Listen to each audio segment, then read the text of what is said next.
Et moi, je pose directement la question. Israël, si tu avais échoué une deuxième fois, allez continuer avec les études universitaires.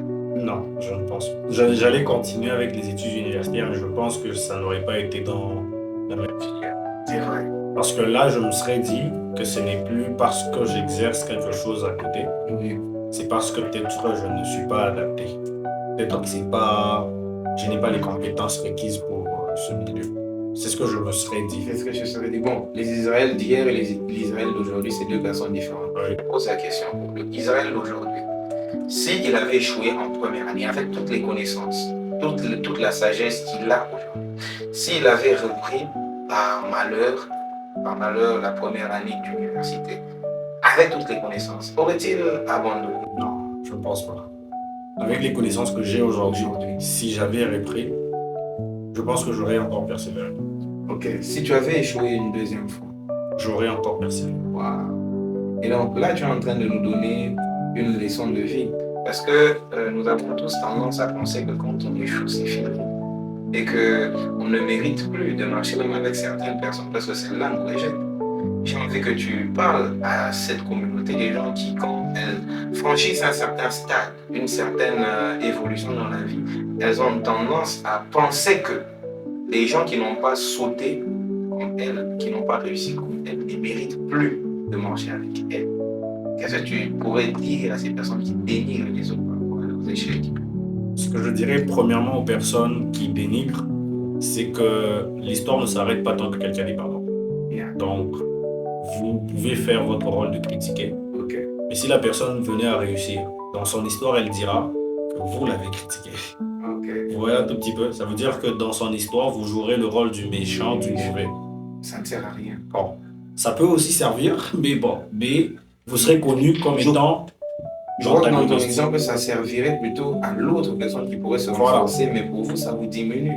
Voilà, surtout ça. Et pour la personne qui serait dans cette condition, en tout cas, la première des choses que moi je te dirais, c'est que c'est vrai que l'échec par moment est inévitable, mais je pense que l'échec doit être un point.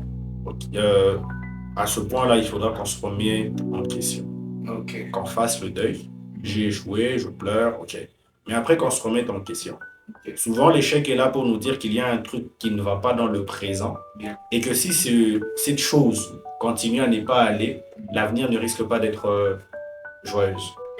Bien. J'aime la guerre. Et je veux savoir.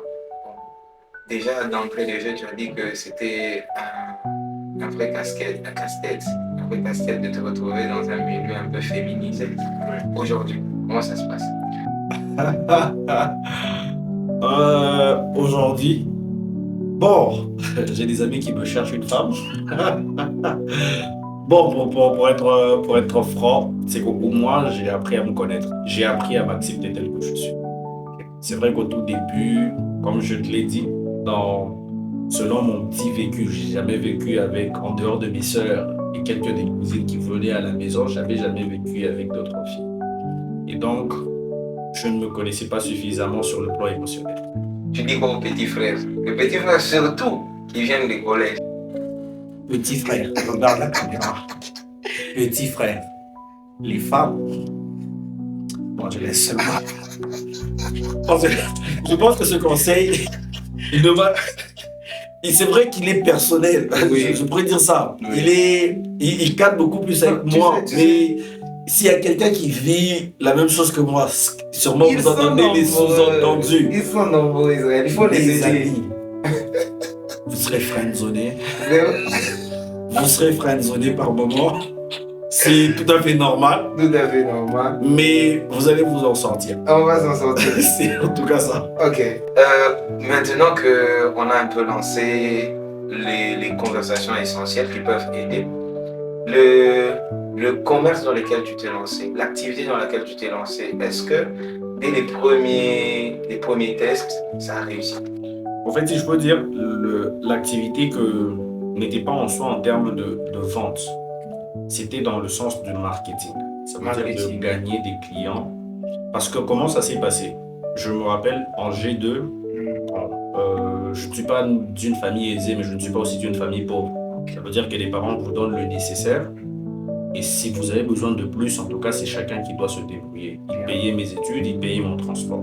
Yeah. Et si j'avais besoin des unités et autre Tu chose, dois c'est par endosser le moi-même. rôle du responsable. Donc, ça veut dire que le besoin d'avoir un certain, si je peux dire, un certain confort personnel m'a poussé à devoir essayer de trouver des moyens.